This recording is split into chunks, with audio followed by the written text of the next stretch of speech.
Vamos lá, primeira pergunta é Suzana Valois. Posso fazer prancha e levantar peso? Pode. Na verdade deve, né? A prancha é um dos melhores exercícios para o corpo, vamos dizer assim, porque ele trabalha o corpo no geral. Então faz um fortalecimento da musculatura do core, o núcleo, o centro do corpo. Não só a parte anterior, que é a parte da frente, que alguns, por exemplo, o reto abdominal, aquele exercício tradicional que você faz aqui, ó, de abdômen. Está de lado e fica fazendo aqui a flexão do tronco. Ele foca no trabalho somente de reto abdominal. Trabalha o seu abdômen completo, mas ele foca mais no desenvolvimento do reto abdominal. Já a prancha abdominal, além de trabalhar esses músculos do abdômen, da parte anterior do corpo, da parte da frente, ele ativa músculos mais profundos, como oblíquo, transverso abdominal, e também os músculos de trás, posterior, tá? Como os músculos da coluna, paravertebrais, multífidos, quadrado lombar e paravertebrais, entre outros. Também tem uma ativação estabilizadora do músculo do ombro aqui, ó. Então dessa região aqui, posterior de ombro, como a região das escápulas e tal.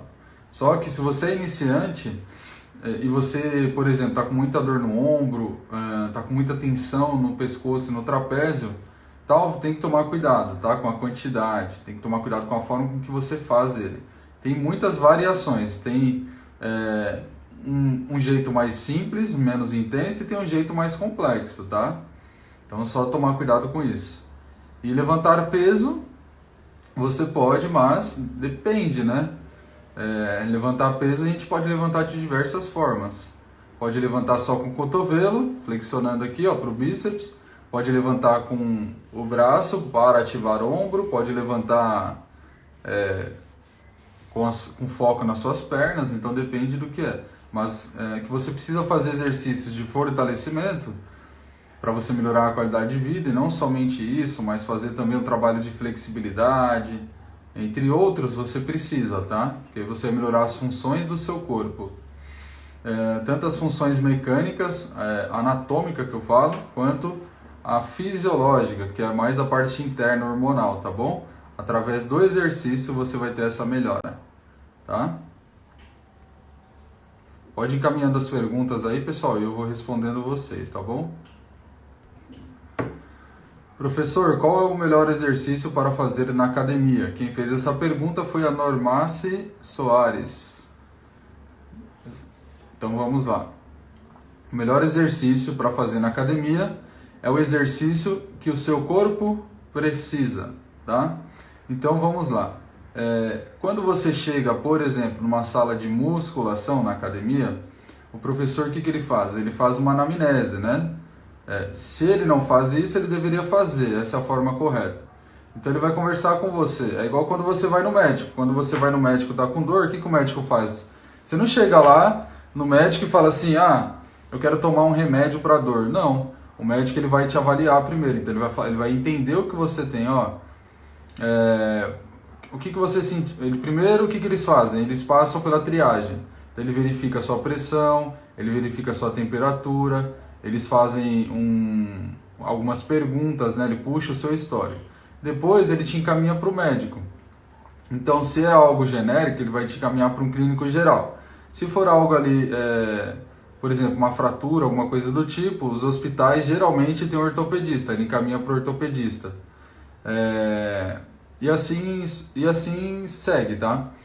E aí quando você chega no médico, ele já vai ter uma lista ali de referências para poder entender o que está ocorrendo com você, o que pode ser a possível causa do seu problema, vamos dizer assim, da alteração que você tem no corpo, tá? E aí o médico ele vai complementar conversando com você, tá? Isso eu estou falando de uma avaliação completa, tá? Para uma pessoa que pode estar resfriada, uma pessoa que pode estar com pneumonia, uma pessoa que pode estar com alguma inflamação no ouvido, alguma coisa do tipo. Eu estou só fazendo um exemplo, tá? Então não é simples assim. Qual o melhor exercício para fazer na academia? Tem que ser avaliado, é igual no médico. Chega lá no hospital, eu estou com dor, qual é o melhor remédio que eu preciso tomar? Ou a medicação, né? Como as pessoas conhecem. Não tem o melhor, tem o que você precisa, tá? Então o médico, quando você chega lá, depois de fazer toda essa triagem, esse bate-papo, aí ele vai identificar, ele vai falar assim, se ele conseguir identificar através da conversa, através dos seus sintomas, ele vai medicar você, certo? Para o que você tem. E aí, se ele não conseguir identificar, o que ele vai fazer? Ele vai pedir alguns exames complementares, como exame de sangue, ou exame de imagem, ou algum outro tipo de exame, para ele conseguir identificar 100% o que você tem. E aí, com base nisso, ele vai utilizar algumas estratégias, uso medicamentoso, por exemplo, tá bom? E aí ele entra com um tratamento para você. Então é dessa forma que funciona. No exercício não é diferente. Você precisa ser avaliada por algum profissional, tá? Anamnese, igual eu faço com as minhas alunas. Eu faço uma anamnese, eu verifico quais são os pontos mais fracos, a necessidade dela atual, por exemplo. É recomendado que para o fibromialgia melhorar, ele precisa fazer o aeróbio e o exercício de fortalecimento, mas quando o aluno chega para eu acompanhar ele na consultoria, nem sempre ele está em condições de fazer o exercício aeróbio e fazer um fortalecimento. Então, dependendo do aluno, quando eu identifico, quando eu recebo ele, faço a anamnese, eu identifico que a gente não pode começar pelo fortalecimento e pelo aeróbio, nem sempre, tá? Não é uma regra absoluta. Então, é essa forma que eu trabalho. A gente começa por outros estímulos. A gente começa de uma forma mais simples, mas que vai suprir a necessidade dele atual, entendeu? E aí depois de 2, 3, 4 semanas, aí vai depender de cada pessoa, aí sim a gente inicia o exercício físico, entendeu? Então cada caso é um caso, cada pessoa, cada aluno, cada paciente tem uma individualidade biológica, tá bom? A gente tem que olhar o ser humano como um todo, tá? E não, não só tipo no desenvolvimento muscular, por exemplo, tá? Então você tem que entender todo o contexto da pessoa, tá bom? E De Vasconcelos, muito obrigado pela sua participação. Existe o melhor horário para o fibromialgico se exercitar? Não. O melhor horário é aquele que na sua rotina ele vai atrapalhar menos possível, tá? Na sua rotina ele vai atrapalhar menos possível. Por exemplo, se eu falar para você, o melhor horário para você treinar é de manhã, só que de manhã você tem os compromissos e tal, você não consegue despertar com tanta energia, você fica cansada, sonolenta e tal.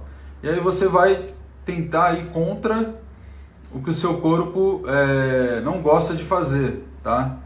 Então você, por exemplo, seria mais ativa no período da tarde e à noite. Então para você, se eu falar isso, você vai deixar esse obstáculo na sua cabeça e você não vai render no treino, você não vai conseguir se concentrar, o seu dia vai ser ruim, entendeu? Então essa questão do horário é muito adaptativa para cada pessoa, é muito individual para cada um, tá bom? À noite, quando você treina à noite, você libera adrenalina, você libera alguns hormônios que você fica um pouco mais agitado, né? Então pode acontecer de você ter a dificuldade para dormir, só que isso é muito individual para cada pessoa. Eu tenho alunos, por exemplo, até eu mesmo, né, que preferem treinar à noite, por quê? Porque durante o dia ele já teve um gasto energético ali, o corpo dele já está um pouco mais cansado e no final do dia ele termina de gastar essa energia, ele fica mais cansado e aí ele consegue dormir melhor. Porque ele vai ficar, tá no finalzinho do dia ali, então ele vai fazer o treino dele, ele vai acabar de, entre aspas, tá? De gastar aquela reserva energética dele, que ele tem, aí ele vai ficar bem cansado e aí ele vai dormir, ele vai ter um sono de mais qualidade. Mas tem outras pessoas que relatam que se ela treinar à noite, ela não consegue dormir porque ela fica muito agitada por conta da adrenalina, tá? Então depende, isso é muito individual, tá? Não vai fazer muita diferença. O que faz diferença é você ter constância no treinamento, é você fazer, por exemplo, você determinou que vai fazer 3 vezes na semana, segunda, quarta e sexta, por exemplo, é você fazer o que você determinou, tá? E ter constância, ó. Não é fazer, vou fazer 2 meses de academia e vou ficar 4 meses parada, não. É igual tomar banho, é igual você escovar o dente. Todo dia você tem que ir ali escovar o dente. É igual, por exemplo, você vai trabalhar, tem que bater o cartão. Então todo dia você não tem que bater o cartão, então é a mesma coisa. É um compromisso com você mesmo, entendeu? Então você não pode ficar nesse efeito sanfona. Começa, aí para, fica um tempão parado, porque aí você perde o que você ganhou, tá? Tá bom? Então você tem que fazer o exercício para você manter. Além de você continuar numa evolução constante, você mantém o que você ganha, tá? O que você desenvolve, tá? Tanto na questão fisiológica quanto na questão anatômica que eu falo, né? Corporal, mecânica, tá bom? Então é isso. Aí você tem que fazer um teste. Treina, por exemplo, faz um mês no período da manhã, faz um mês no período da noite, vê como que seu corpo vai reagir, qual horário você se adapta melhor. Tem pessoas que, aí eu falo assim, ó, melhor horário é de manhã, porque à noite você vai levar muita sua adrenalina, você não vai conseguir dormir bem e tal. E aí a pessoa vai e tenta treinar de manhã, só que pra ela odeia acordar de manhã, ela odeia treinar de manhã, porque ela já tá cansada. E aí, só que, mas o professor falou que tem que treinar de manhã. Aí ela deixa de treinar de manhã, porque ela tá com aquilo na cabeça, o professor falou que tem que ser de manhã, tem que ser de manhã. E pra ela é tipo, meu Deus, é um saco. E aí ela não vai treinar. Então lembra aquela frase que eu falo, feito é melhor que perfeito? É muito melhor você fazer o básico, mas fazer que não seja algo muito muito estressante no seu dia, tá? Que não seja algo muito chato, pesado, sabe? Tipo, ai meu Deus, eu tenho que treinar. Não, acordar de manhã eu tenho que treinar, que saco. Obrigado. E que você consiga manter, entendeu? Então não adianta, não adianta. Você tem que adaptar de acordo com a sua realidade, tá? Feito é melhor que perfeito.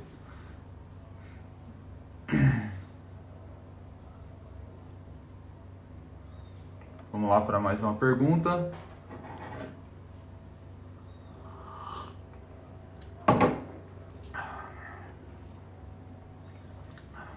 Olha só, Aldevânia Marques, muito obrigado pela sua participação. Ela falou aqui, eu prefiro treinar à noite também, durmo melhor, tá vendo? Então isso é uma particularidade, você tem que testar, tá bom? Aí, ó, ela falou que prefere treinar à noite porque aí ela vai e dorme melhor. Tem pessoas que, por exemplo, ela treina no período da manhã e aí no restante do dia ela fica acabada, ela não se sente bem. Aí no meio do dia ela vai ficar com muito sono, a gente já tem essa fadiga em excesso, a gente já tem esse sono um pouco mais alterado, né, durante o dia. Por quê? Porque a maioria das pessoas que tem fibromialgia, ela não tem uma qualidade do sono considerado boa, ela não dorme bem, então durante o dia ela fica cansada e aí ela fica com sono. E aí ela treina de manhã e o restante do dia dela vai ser péssimo. Então, o ideal, eu recomendo que você tenta encaixar na sua rotina o treino durante a noite, tá? E faz um teste durante 20 a 30 dias. E aí se você não conseguir se adaptar, se você achar que não está sendo legal, aí você tenta durante o dia, tá? Tenta à noite por um tempo, não conseguiu, depois tenta durante o dia, tá bom? Vamos lá pegar mais uma pergunta aqui. Eita.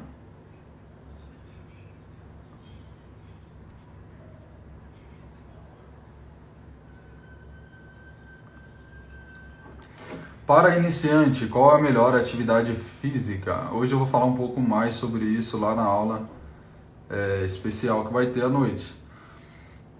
A melhor atividade física é aquela que você precisa, tá? Provavelmente você tem fibromialgia, então é aquela melhor é a que você precisa, tá? Então como que eu vou descobrir isso? Através de uma anamnese, através de uma ficha de avaliação física, tá bom? Então é isso, não tem uma que seja uma resposta para todos, tá? Então, por exemplo, a melhor atividade física é a zumba, que aí seria o exercício físico, é programado e tal. A melhor atividade física é a musculação, é o crossfit, é o pilates, é a hidroginástica, é a natação, tá bom? Ó, quem está fazendo as suas perguntas, faz aqui na caixinha de ponto que tem um ponto de interrogação, tá? Mas aí depois eu vou ler o comentário um pouco aí para ver se eu respondo algumas pessoas que estão fazendo outras perguntas também. Professor, eu malho só 3 vezes por semana. O certo é malhar todos os dias? Não necessariamente, não. Depende do seu objetivo. Você está no ponto A, e o seu destino é o ponto B. Então, para você ir do ponto A até o ponto B, a gente precisa saber qual é o seu destino. Se você está em Fortaleza e você quer chegar no Amapá, você tem um caminho. Se você está em Fortaleza e você quer chegar na China, no Japão, você tem outro caminho. Então, por exemplo, se você está em Fortaleza e você quer chegar no Amapá, você tem várias opções. Você pode ir de ônibus, você pode ir de carro, você pode ir de moto, você pode ir a pé, você pode ir de bicicleta. Tem várias opções. Então, qual é o tempo que você tem para chegar nesse destino? Como que são as suas condições financeiras? Você vai sozinho ou você vai acompanhado? Então tem tudo isso para avaliar, entendeu? Tudo isso precisa ser avaliado. Quais são as opções? É igual, eu quero melhorar minhas dores e tal, e eu quero ganhar massa magra e emagrecer um pouco. 3 vezes na semana tá bom? Depende. Como você quer dividir o seu treino? Você quer fazer um treino geral ou você quer fazer um treino A e um treino B? Ou você quer fazer um treino A, um treino B e um geral? Você vai treinar segunda, quarta e sexta? Não, segunda, terça e quarta? Ou você vai treinar segunda, quarta e sexta? Ou você vai treinar segunda, sexta e sábado? Então depende de como vai ser o seu programa, de como é a sua disponibilidade, qual que é o seu destino. Você vai sair do ponto A, você quer ir para o ponto B, mas e aí? Qual o seu objetivo? Qual a sua realidade? Então tem todos esses detalhes. 3 vezes, quanto tempo você tem disponível no dia para poder ficar ali para fazer o exercício? Então tudo isso tem que ser avaliado, tá? Mas a recomendação da literatura, se a gente for pegar assim, nacional, mundial, ela é recomendada que para você sair da zona do sedentarismo, você tem que fazer 150 minutos de exercício físico semanais, por exemplo. Então você pode dividir isso em 3 vezes, por exemplo, tá bom? Em 3 vezes.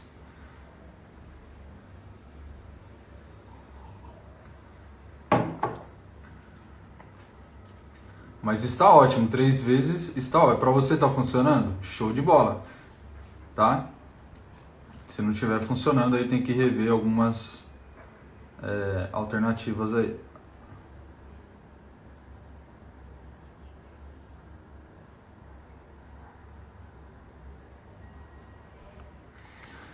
Vamos lá, a pergunta do Luciano M. Castro. Muito obrigado pela sua participação, Luciano. Prancha é mesmo eficaz? É possível falar mais sobre a jornada? A prancha é um exercício eficaz, mas eficaz para mim pode ser uma coisa, eficaz para você pode ser outra, eficaz para Neide Ribeiro 222 que entrou agora pode ser outra coisa, então depende do ponto de vista. Então, vamos supor que você está tentando fazer a prancha, só que você não está conseguindo evoluir na prancha, ou você até mesmo não consegue ficar na prancha. Só um exemplo, tá, Luciano? Por quê? Porque você está sentindo muita dor na região das escápulas, aqui atrás, na região dos ombros, da cervical, do trapézio, tá? Então, nesse momento, a prancha, ela não é eficaz para você. É isso que eu estou falando, tá bom? Que eu tento explicar para vocês, né? Por exemplo, você pode ver na internet, o melhor exercício para o abdômen, por exemplo, a prancha, só um exemplo. E aí você vai lá, tenta fazer a prancha e você fica com muita dor, você não consegue fazer. Aí você fala, poxa, falaram pra mim que era o melhor exercício para abdômen, por que? Então não é. Então tá vendo como tem esse conflito? Então depende para quem, para que, quando aplicar.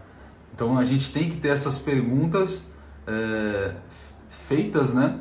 E para ter essa resposta, e através da resposta do aluno, da anamnese, aí sim a gente vai conseguir prescrever com mais assertividade, tá?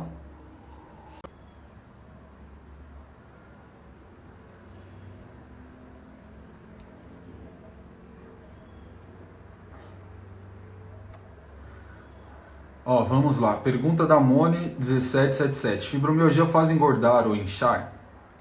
Não tem nenhuma comprovação científica, Mone, que possa responder isso pra gente, tá? Não é a fibromialgia em si que tem essa alteração em algumas pessoas, tá bom? O que traz essa alteração como efeito colateral é algum tipo de medicamento que a pessoa utiliza, tá? Alguns medicamentos não tem como não ter esse efeito colateral. Acontece com algumas pessoas, com outras não, então depende, cada corpo vai reagir de uma forma, tá bom? E a questão de engordar também está muito ligada no emocional de cada pessoa, tá? Por quê? Tem pessoas que entram num quadro de depressão ou de ansiedade, que é um caso muito comum em fibromialgicos, que o que ela faz? A rotina dela é alterada. Para ela se distrair, para ela tentar, vamos dizer assim, tá? É só um exemplo, tá? Entre aspas, não é 100% isso, mas para ela fugir um pouco da dor, para ela minimizar aquela dor dela, o que ela faz? Ela desconta na comida. Quando você está triste, ou você está muito ansioso, sei lá, quando você de repente, nossa, estudei muito para uma prova, estudei, e o que você pensa depois que você faz essa prova, ou quando você trabalha muito, o que você pensa? Para compensar aquele seu esforço. Fala a verdade para mim. Fala a verdade, eu passo por isso. Você não fala assim, meu Deus, eu merecia comer tal coisa, eu merecia uma pizza agora. Meu Deus, eu merecia comer, não sei, para algumas pessoas pode ser uma lasanha, pode ser uma panqueca, pode ser um pudim, um doce. Então o ser humano tem muito disso. A gente busca o conforto através da alimentação. Só que tem pessoas que entram no automático. Tipo assim, tem pessoas que começam a utilizar isso como gatilho e faz isso todos os dias, todo dia e toda hora, toda refeição, na verdade, tá? E não somente em alguns momentos especiais, entendeu? Então, uma das coisas que altera essa questão de engordar, né, fazer engordar, que você falou, inchar, é o efeito colateral da medicação e também a questão emocional, por exemplo, da pessoa começar a descontar na alimentação, na comida, buscar a comida como um conforto, tá? Eu já passei por isso, todo mundo passa por isso, não somente o aluno que tem fibromialgia, tá bom? Luciano falou, sou psicólogo e concordo muito com a sua fala. É exatamente isso. Show de bola, Luciano, muito obrigado. Ó, Luciano é psicólogo, eu não sei qual que é. Recomendo terapia porque a pessoa com fibromialgia sofre muitas dores e nem sempre é compreendida. Exatamente isso, Luciano. Não é fácil, nós não somos compreendidos mesmo. É bem difícil. E uma das coisas que eu considero que é muito importante é você desabafar com a pessoa correta, tá? Não adianta nada. Eu acho legal, acho positivo quem faz grupos de fibromialgia, sabe? Grupo no Facebook, no WhatsApp, enfim. E fica lá postando frase de motivação, o pessoal fica desabafando e tal. Por quê? Porque isso ocorre porque a pessoa que tem fibromialgia, ela entende a sua dor porque ela passa por isso. Então, de repente, ela fala, nossa, amigo, eu também estou passando por isso. Nossa, fulano, eu também estou passando por isso e tal. Só que assim, não adianta você ficar desabafando com esse tipo de pessoa, porque ela não vai ter uma solução para você, dificilmente ela vai ter. Então tem que ser um profissional, porque o profissional ele estudou no mínimo aí 5 anos, pessoal, para poder te dar um direcionamento de uma forma correta, tá? Então de repente você vai desabafar em algum grupo, aí a pessoa vai falar assim, eu também eu passei por isso e agora eu tô tomando a vitamina D e melatonina e eu melhorei muito. E aí você vai e o que você faz? Você compra melatonina e vitamina D. E o seu corpo não precisa. Os níveis de vitamina D, por exemplo, eles estão num nível bom ali. E aí você vai ter excesso de vitamina no corpo. Só um exemplo, tá, pessoal? Esse é só um pequeno exemplo. E o excesso, ele faz mal também. Entendeu? Então, o que foi legal para uma pessoa, para você, naquele momento, não necessariamente vai funcionar também. Então você tem que tomar muito cuidado, entendeu? Eu vejo muito isso. Além de você prejudicar o seu corpo, você vai estar rasgando o dinheiro, tá? Então não é muito melhor você guardar o seu dinheirinho ali e eu sei que é difícil fazer uma consulta, alguma coisa do tipo para algumas pessoas, né? A questão financeira é difícil, até mesmo ter o acesso. Tem pessoas que moram em lugares que são mais afastados, interior, tem pessoas que moram em outros países, não conseguem se comunicar muito bem, ou a medicina local lá de repente tem um nível ruim, vamos dizer assim. Eu sei, eu entendo, mas você tem que tomar muito cuidado de pegar a dica, tá bom? Porque o que é bom para um, para outro pode não ser tão bom assim, tá? Pode não funcionar. Então você vai estar colocando a sua saúde em risco e você vai estar rasgando o seu dinheiro suado que você trabalha muito para poder conquistar. Entendeu? Eu poderia muito bem chegar aqui e falar, tomem tal coisa, ó, eu vendo tal produto. Igual, eu mostro a soltura miofascial, faço a soltura e tal, né? Mostro, os alunos falam, professor, você tem um rolo para vender? Se fosse por questão de dinheiro, de eu querer sair na vantagem, eu falava assim, ó, compra esse meu rolo aqui de soltura miofascial, ó. Pessoal, compra esse rolo. Não, eu falo, ó, utiliza essa ferramenta, eu explico os benefícios. Quando as pessoas me perguntam, eu falo assim, ó, esse é o modelo que eu recomendo, procura na internet. A marca, independente da marca, mas procura esse modelo, tá? A marca você escolhe a que você quiser. Então essa é a diferença, entendeu? Então toma muito cuidado, tá bom, pessoal? Então é isso. Ó, então, pessoal, é o seguinte, eu vou reforçar aqui. Eu mandei o e-mail ontem, era meia-noite e alguma coisa, 1h da manhã, tá? Mandei o e-mail, 1h da manhã. Ninguém acredita em suas dores. Então, é sempre espaço onde ela pode desabafar sem ser julgada. Exatamente, ó. E Eda falou aqui, ó, na questão psicológica e tal, do psicólogo, né? Trabalho do psicólogo. Lígia Maria, muito obrigado. Então, pessoal, um grande abraço para vocês, excelente dia. Se cuidem, um grande abraço, até a próxima.